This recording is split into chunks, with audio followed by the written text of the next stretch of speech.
We begin the Gemara today on Daf Ayin Amud Aleph, about 7 or 8 lines from the top of the Amud, where it says Tanan Hasan. We had a Mishnah before which spoke about a father that gave to a third individual money to buy a field for his daughter. So the question is, if this person has to actually fulfill what the person that passed away said, or the daughter herself could decide that she says, give me the money and I'll take care of it myself. So the Mishnah mentioned if she's a ketana, so then we don't give her the money, because then she can't, the Mishnah said, Ein Maisa Ketana Klum, and therefore the father, the shlish has to take care of it. This individual that the father gave him the money has to buy the field for him. So the Gemara brings a Mishnah in Masechta Gittin that brings an halacha about a child. Tanan Asam, we learned there. HaPa'utais, little children, Rashi says this expression of Pa'utais refers to children age 8 or 9. Mekcha mekach memkara memkar. A sale, if they buy or sell, it takes effect even though there's still a cotton or a katana. And minatayra, if you don't have das, if you're not bar mitzvah yet, no sale takes effect. But chachamim were masakin that he should be able to acquire and sell, because sometimes he needs for himself to provide for himself if he doesn't have a father. So they were masakin, chachamim were masakin that the sale takes effect. But this is b'metaltlim. This is regarding movable items, valuables, that it takes effect. But not for karkois. Karkois, Rashi says, that's until you become a gadol, or Rashi says until he's 20 years old. Okay, so now the Gemara says, Amara from Loishanu el she'en sham apetrupis. This whole takana of Chazal, that a child could sell and buy when it comes to valuables, movable items, that's if it's a child that needs to provide for himself, he has no apotropos, he has no caretaker. So Chacham wa Mesakin that he can buy and sell for himself. But if he has apotropos, a caretaker, so then then we go back to the way it is minatayra, a sale, something they buy, it does not take effect at all. He doesn't have das yet, so it's nothing. Now, what's the source for this? It comes back to our Mishnah. How do I know? Midiktani, because in our Mishnah it says, Ein maise ketana klum. The actions that a katana does is worthless. What was our Mishnah speaking about?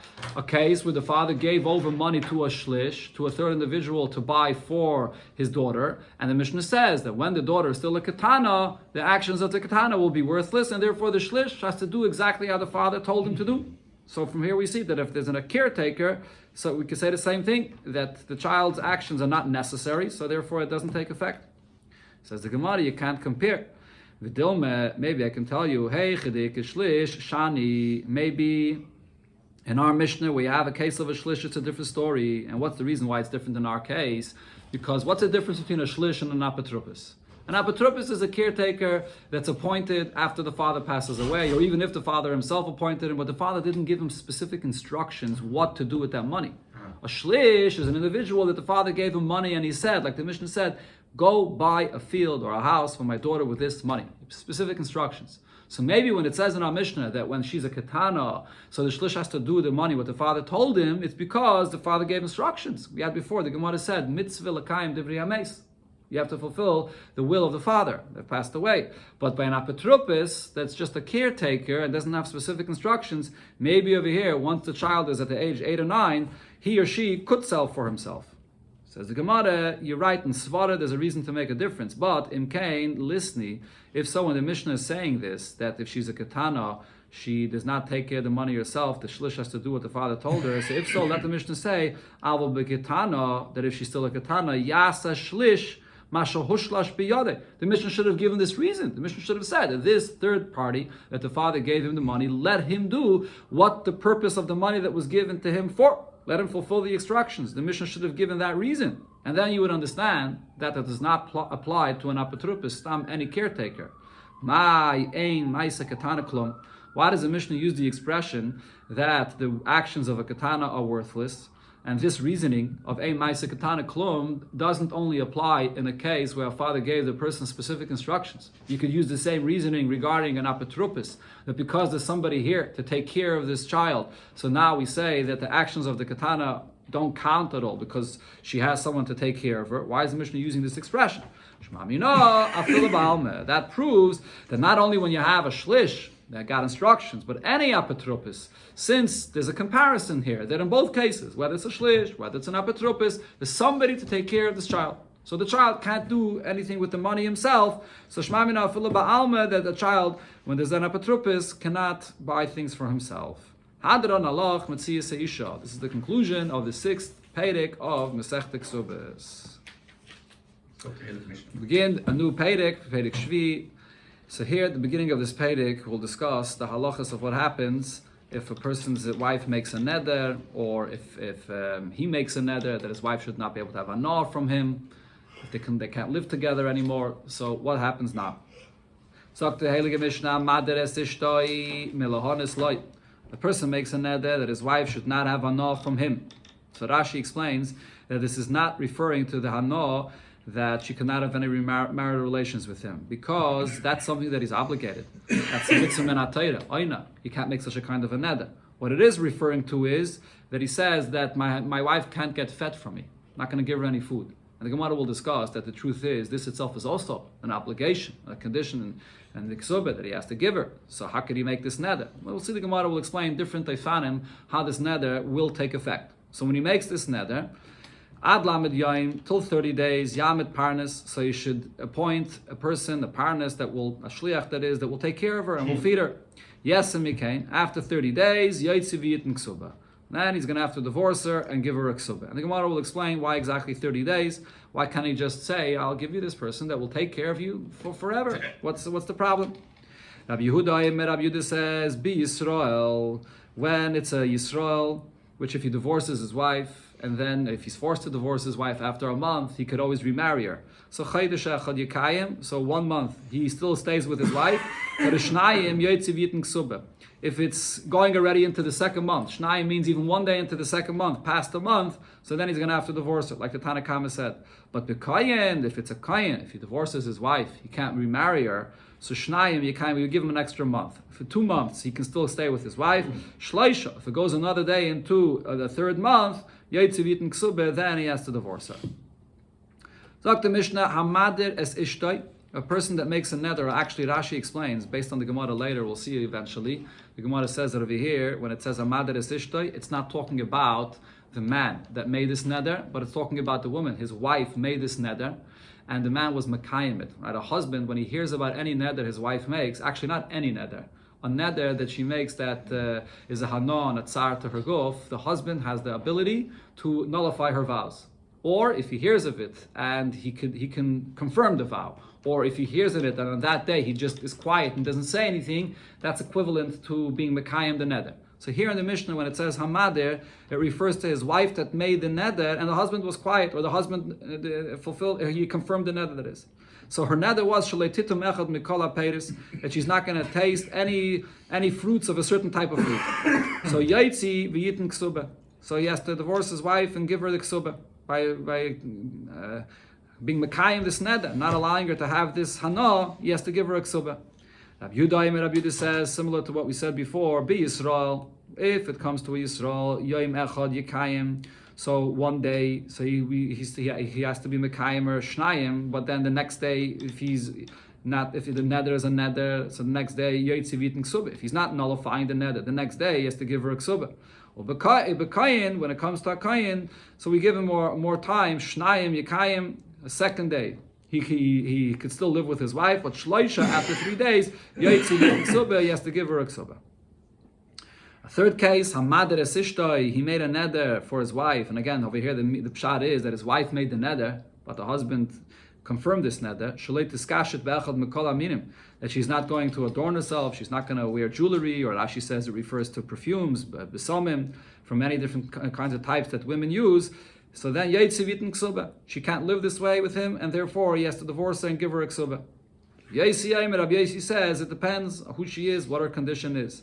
Ba'niyas, if she's poor, and also Shalenos and Kitzveh, he didn't set a certain time until when this neder will be in effect that she can't adorn herself, so he has to immediately divorce her. But Ubashiros, if she's rich, and it's Shleishim Yaim, so then the neder was only 30 days, so then he does not have to divorce her. But if it's more than 30 days, then he's going to have to divorce her. So the Gemara. So the Gemara starts with the beginning of the Mishnah. As I mentioned, the Gemara discusses here, what does this mean? A husband's making a neder that he's not going to feed his wife. How could he make such a neder? Kiv in the Mishul B'La, if this is his obligation to give her the mezainis, heichi motzi madela. How could he make a neder that he will not feed her? Kol kemine de mafkele lishibuda. Does he have the power to take away the obligation he has to feed her? But vatnam, it says in the Mishnah, we had this quoted a few times. If a wife makes a neder that what I will work, you will not have, you, my husband, cannot have any benefit from. The husband does not have to nullify such a vow because this is an obligation that she has to work for him. Alma, I see from that, Kivin the Mishab delay, since she's obligated, and this is her work goes to the husband. That's the arrangement. So lav kol kamine the mafkele l'shibuda. She cannot make a neder to nullify this obligation she has that what she works goes to the husband. So Hanami in our mission as well, when we talk about the obligation the husband has for the wife, Kivin the Mishubid law, since he's obligated to feed her, Lav kol kamina the mafkele l'shibuda, he can't take away her rights that she has to get fed from him. Answers the Gemara. Elo. The answer is Mitoich sheyachal loymar tzii ma'isi yadayach mimzeinesayach. Just like when it comes to a wife, she can say, forget about you feeding me and forget about me giving you my income. I'm going to keep my income and you keep your food. So she doesn't need this arrangement. She has the right to reject this whole arrangement and keep her money for herself. So therefore, sorry, let me read this again in the Gemara. This is not referring to the wife, it's referring to the husband. That the husband could say, that you keep, here we're talking about the husband speaking, you keep your income and I'll keep the mezainis and I'm not going to feed you. So therefore, over here, when he makes a neder, even though he didn't say this clearly, all he said is, I'm making a vow that I'm not going to feed you. But when he makes such a vow, it's as if he said to her, that you keep your money and I'm not going to feed you. That's really the content of what his vow is, and he has the right to do this. Now, if it's true, what Rav Huna Amarav said, Rav Huna said in the name of Rav that similarly, a wife could say to the husband that I am not going to get fed from you and I'm not going to give you my income. Just like the husband could say I'm not going to feed you and you keep your income, she could do the same as well. So if so, going back to the Mishnah that we quoted before in Nedarim, over there it says, that if a wife makes a neder, that what I work, you can't have anah from. So what did we say there? That the vow does not take effect because this is an obligation she has. But why not? Why don't you have to nullify that vow? Let's use the same svara that we said here for the vow that the husband makes. Let us say, since she can say, I'm not going to be fed from you, I'm not going to give you my income, so it's as if she actually said so. When she makes this vow, that's really what the content of the vow is. She's cutting herself off and saying, I'm not interested in this arrangement, and I'll take care of myself. So why does the vow not take effect? Answers the Gemara. Again, where am I? This is part of the question. Just a second. So this is part of the question. The Gemara over here is asking, when she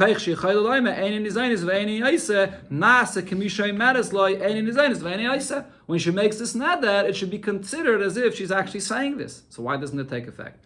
Ella says the Gemara, you're right. We can't just say that it's as if. You can't. If a person makes a vow for something that he has an obligation, and he never clearly said that I'm cutting off this obligation I have because you're going to take your own income, we don't say it's as if he said so. Ella, but our Mishnah is speaking about that the husband actually told his wife clearly that use your own income for your own food, and therefore now he could make a neder that he's not going to feed her. He has the ability to say so, and he actually said so. So therefore the vow takes effect. How does that fit with what the Mishnah said? Why did the Mishnah say that the husband has to designate a shliach that's going to go ahead and feed her? If he already made up before he said the neder that I'm not going to feed you, so she's taking care of herself. Answers the Gemara, you're going to have to say, but the leisafka, that the money that she has, that she earns herself, is not enough for her to eat for the food that she needs. So therefore he still has to appoint a parnas, a shliach to feed her. So if the food that she's working for herself is not enough, So then our question comes back that if so, it's still the obligation of the husband to feed her. A husband could only say to his wife, you take your income and feed yourself if she has enough income to feed herself. But if not, he can't tell her that you should feed yourself with the income. So over here, we have a problem with a Mishnah. On one hand, we're saying that the neder takes effect because he has no obligation to feed her anymore. But on the other hand, we're saying that he still has to appoint this shliach to feed her, so obviously there's not enough food that she has for herself. Rav Ashi. So Rav Ashi explains, the case here is, her own income, there's enough food for dvarim gedailim, which is, Rashi says, bread and the basic foods that she needs. It's not, Rashi doesn't say anything over here, but the Mefarshim say it means the basic foods that a person needs, but she doesn't have enough money for other kinds of food, other added foods that a person eats as well. So therefore, he still has to give her hashliach to feed her. When you say that there are smaller things that she doesn't have what to eat, what are we speaking about it here? If she's accustomed to these foods, so she's accustomed to it. So it's part of the husband's obligation. So how could he make a neder that she shouldn't have enough of him if she doesn't have enough of her own income for these foods that she's accustomed to eating? And if she's not accustomed to eating those additional foods, so then our question is, why is he appointing for her this shliach to feed her?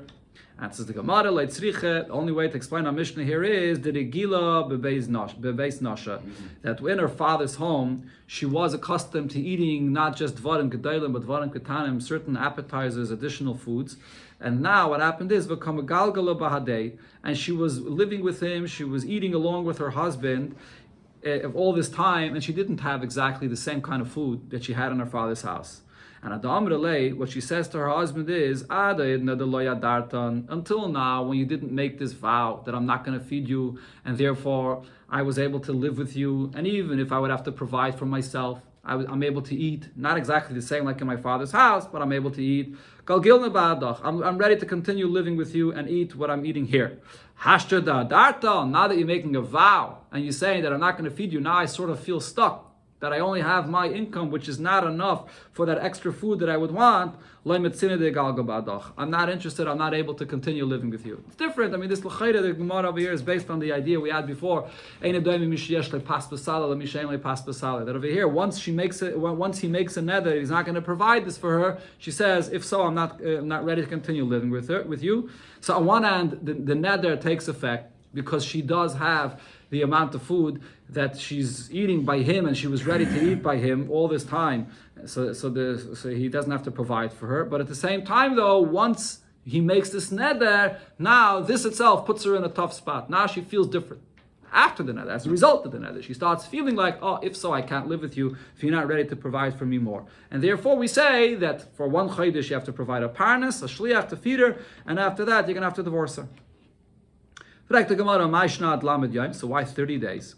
Says the Gemara, Ad lamed yayim l'shami ba'inshi. Until 30 days, people don't know about this neder that a husband made, that he's not going to feed his wife, and she's independent, she's taking care of herself.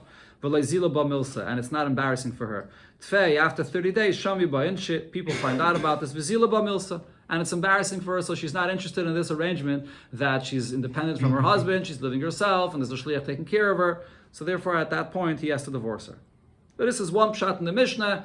So this is a very unique case when this neder takes effect. That, again, the case over here is that basic foods that she could provide for herself, but there's certain dvarim ketanim that she was used to that she could not provide for herself, and therefore he's going to have to divorce her. Yibai saying, the Gemara says, I'll tell you another pshat. The case here is she'edira keshehi arusa, that the neder the husband made that his wife will not have anor from him after Edison. It's not even a full marriage yet. So therefore, the neder over here takes effect. The Gemara, how could you say such a thing? Arusa miyaslo mezayni. The Edison, of course the neder takes effect because he has no obligation to feed her at all. But if so, the question is, why are we saying that if he made this kind of a neder, he would have to divorce her? He has no obligation to feed her. Why should he have to divorce her if he makes this neder? And says the Gemara, the case over here is she'giya zman v'lo nisu. Yes, it's taka only Edison, but they set a time for the chasana. And that time for the chasana arrived, and they did not get married. From that point forward, he is obligated to feed her. So we learned in the Mishnah, set a time to feed her, to marry her, that is, and he did not marry her. So now the husband is the one that has to feed her. And if he is a kayin, she could even eat truma as well. So therefore, what's the pshat the Gemara is saying over here? So Rashi explains, from this point, so midairaisa, he's not mishubed to feed her. This is just a takana midrabanan. So therefore, the neder he makes that she can't have anah from him will take effect, because the neder is a isam and atayre. So therefore, on one hand, the neder is going to take effect, but on the other hand, midrabanan, from the time that that they set for the chasna arrived, that he's not feeding her, he's obligated to feed her. So therefore, midrabanan, he will have to appoint somebody to feed her, and after 30 days, he's going to have to divorce her. The Gemara again asks, over here in this situation, when he's not even yet living with his wife, he's not fully married to her, so why over here do we say that after 30 days, what's this 30 days? And over here, the Gemara cannot answer, like it said before, that it's because she gets embarrassed, that someone else has to feed her, and people find out about this, because she's not even living with her husband yet at all. They were still talking about Edison when she lives in her father's house, so there's no matter of embarrassment over here, that someone else is providing for her. So what's this Indian of 30 days? And the reason is because until 30 days, you could rely on this shliach that the husband appoints, that he's going to feed the wife. After 30 days, we can't rely on him that he's going to fulfill his shlichus, either because the shliach himself is concerned that he's not going to get paid. We're going to see soon in the Gemara that this shliach is not someone that's mamish directly appointed, or because the shliach sort of gets annoyed by this, that he has to be this third party between the husband and wife and to provide for the wife. The wife doesn't appreciate it, and the shliach doesn't appreciate it either. So therefore, more than 30 days, this arrangement is just not going to work out. V'bay seima, third pshat, shehidira keshehi arusa. The husband made the neder not to feed his wife when he was only an arusa, and at that point the neder takes effect because he does not yet have the obligation to feed her. And now, v'nisis, he got married to her, and even after he got married to her, the neder stays in effect, but once he gets married to her, he has the obligation to feed her, and therefore now, after 30 days, he's going to have to divorce her. Frek the Gemara, how could you say such a pshat? Nisis, that after he made the neder that he's not going to feed her, now he got married to her. If so, hasavra v'kibla. She thought about this, she saw the husband made a neder, and she accepted it. She was ready to get married to him anyways. In other words, she said, okay, no problem, I'll be independent, I'll work for myself, you don't have to feed me. So how could you say that he's going to be obligated to divorce her if she got married under such conditions? Answers the Gemara, the Amra, because the wife says now, Kesvura ni, I thought shani yechaylu lekabel, that I could handle this, that I will be able to provide for myself. Achshav enani yechaylu lekabel. Now I realize that it was really a mistake, that I didn't understand what's going on here, and I really cannot provide for myself. So therefore, she's demanding to get divorced, and we accept this taina, this argument that she's saying. Says the Gemara, no, this is not true. When do we say such a thing, that a person thought when he's getting married that he or she could accept something and then realize later that she can't?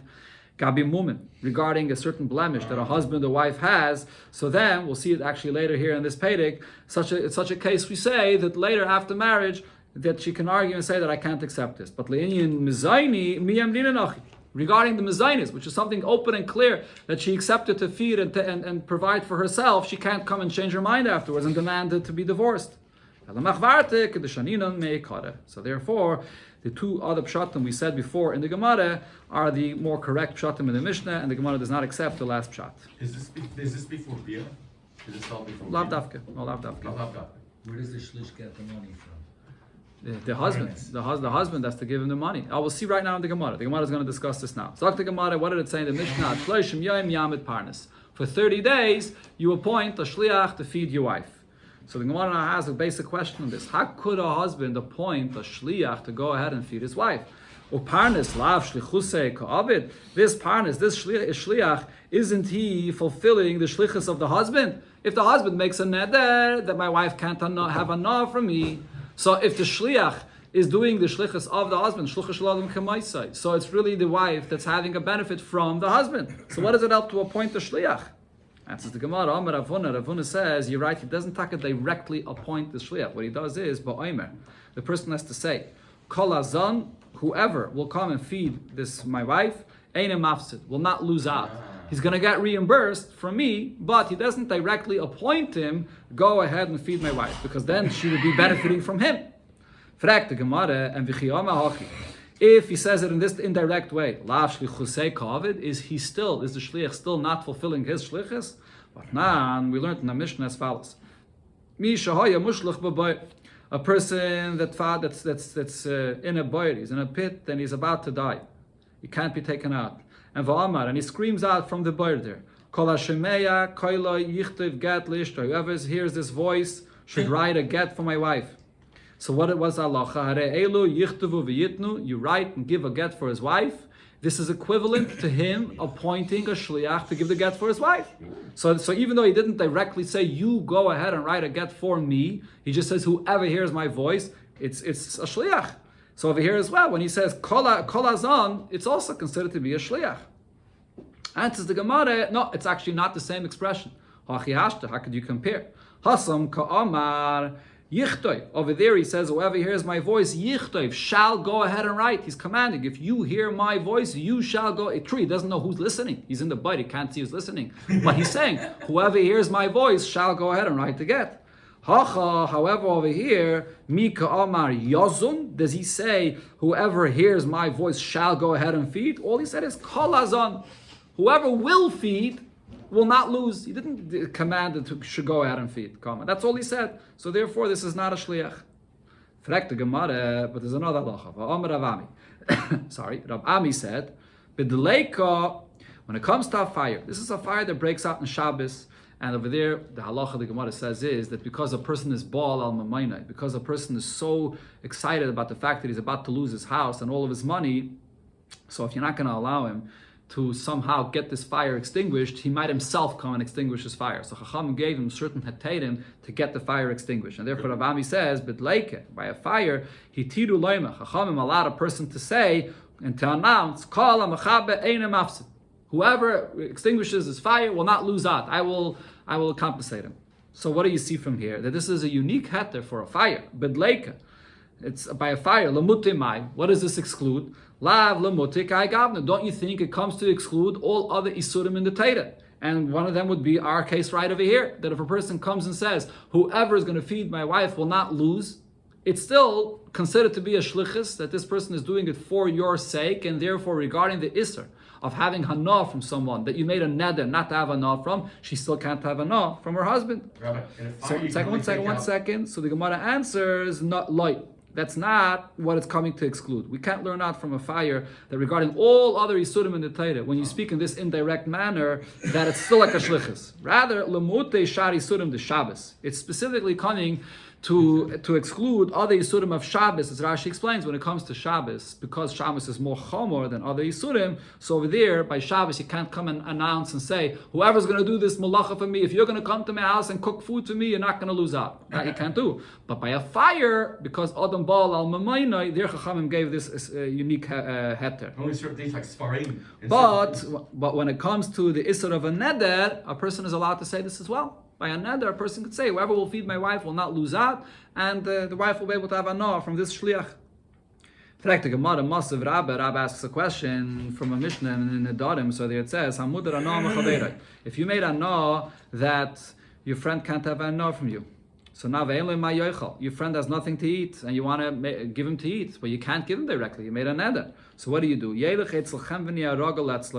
You can go to a storekeeper, and this is a chiddush, even to a storekeeper that you usually go and buy by him, and you say to him, Ish plaini mudrana mimeni. This individual, I can't give him. I want to give him food, but I can't.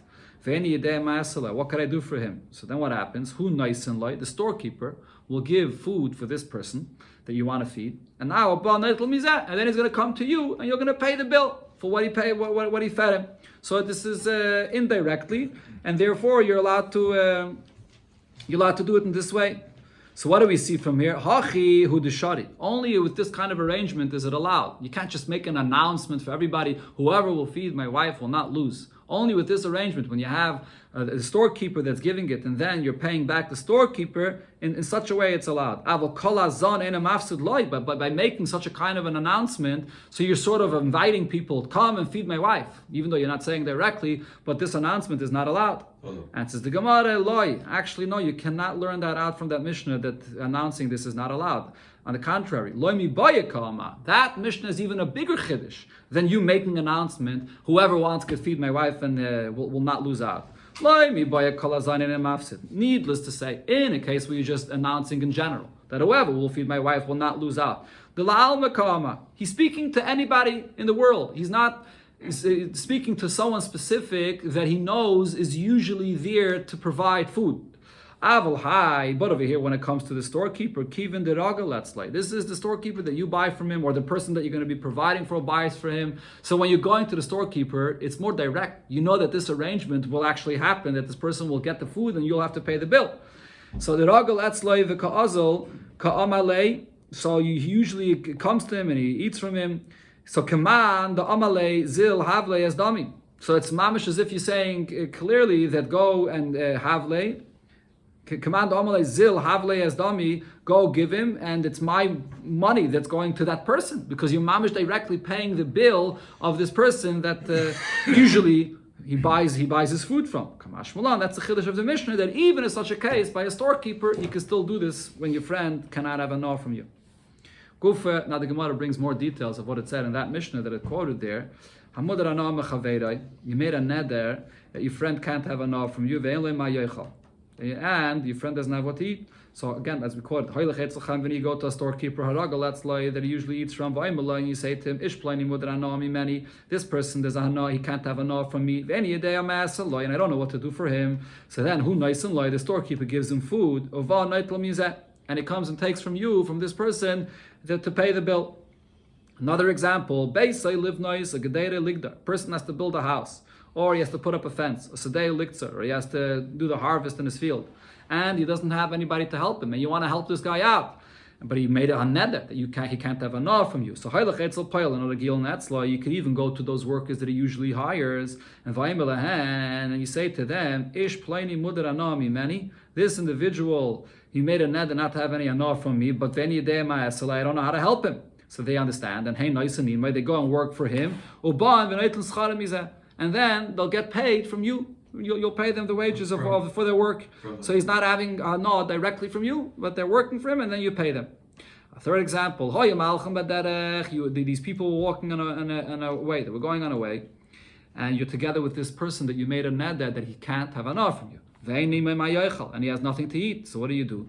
So you can't give him food directly. So you give food to somebody else as a gift. And then the other person will come and eat from this person you gave him a gift. So he's not getting it directly from you. This is allowed. If it's just you and this other person that you made a neder that he can't have a nar from you, so what do you do now? How are you going to feed him indirectly? You put the food down on a rock, or on a fence, and you just announce and say, this food here is hefker, it's ownerless, whoever wants can come and take it, and then this person can come and take the food and eat it, then it's mutter. Rabbi Yosi says, in a case where it's just you and this person, you can't be mafka the food and have him take the food, that's not allowed. What's the reason? My time with Rabbi Yosi, this is the Gzeira because of the story that happened in Beis Chayrain. So the story there that happened is a person was making a chasana. Apparently he didn't get along with his father. So he made a neder that his father can't have any anor from me. Now his father wants to come and be by the chasana and he'd be able to join the meal and eat from the meal. But the father can't have any anor from his son. So what does the son do? The son says, everything that's over here is hefker and belongs to anybody that wants to be zeicha in it. So now it belongs to someone else, and now his father can come and join the chasana. But what happens? Someone went and says it was zeicha in it, and someone says, if I'm zeicha in it, everything that's here is hektish to the Eibishter. So the person said, no, I didn't mean hefker that you should take it and do with it what you want. I only said hefker so that my father should be able to come and join the chasana, but you can't do with it whatever you want. So the Chachamim said, so what do you see over here? When he was making it hefker, it wasn't really hefker. It was just a scheme in order to get the father to be able to have a no from it. So if it's not really hefker, you can't do it because it's still coming really from you to your father. Or in this case, Rabbi Yosi says you can't put it on the rock for that person to take because lav dafka your kavanah is complete that it's actual hefker. So therefore, that eitzah doesn't work. You can't have a specified hefker, say